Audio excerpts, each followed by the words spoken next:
That old Beach Boys song, Bomberan? Bom, bom, bom, bom. I have opponents in this race who do not want to change the Constitution. But I believe it's a lot easier to change the Constitution than it would be to change the Word of the living God. And that's what we need to do, is to amend the Constitution so it's in God's standards rather than try to change God's standards so it lines up with some contemporary view of how we treat each other and how we treat the family.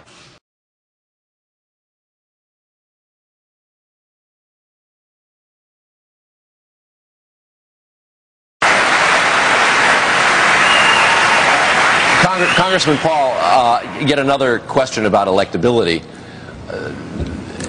Do you have any, sir? There's always the question as to whether or not you are in fact viable. Your differences with the Republicans with the rest of the Republicans on this stage has raised questions about whether or not you can actually win the Republican nomination, sir.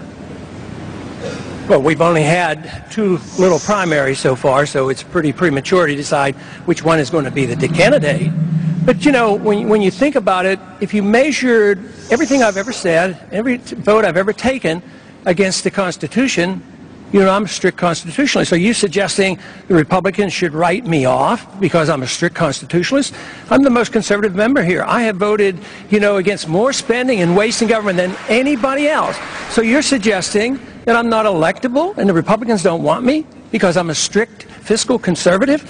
Because I believe in civil liberties? Why should we not be defending civil liberties? And why should we not be talking about foreign policy that used to be the part of the Republican Party? Mr. Republican Robert Taft didn't even want us to be in NATO. And you're saying now that we have to continue to borrow money from China to finance this empire that we can't afford? Let me see if I get this right. We need to borrow $10 billion from China, and then we give it to Musharraf, who's a military dictator who overthrew an elected government, and then we go to war, we lose all these lives promoting democracy in Iraq. I mean, what's going on here? And you're saying that this isn't appealing to Republicans? Where did this come about? I think this is a Republican message. I defend the platform. It used to say we got rid of the Department of Education. It doesn't say that. Now, we as Republicans went and doubled the size of the Department of Education.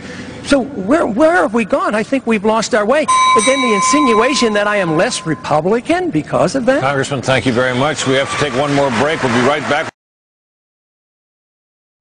The people in this country think we live in an age of relative ethics, is what they kind of come to the conclusion of. Sure, profess to believe in the Constitution, but why have we gone to war since World War II without a declaration of war? Why do we have a monetary system that is not designed by the Constitution? Why do we have a welfare state running out of control, not designed by the Constitution? You can't pay lip service to the Constitution without obeying it. And we should have peace and prosperity. That should be our goal.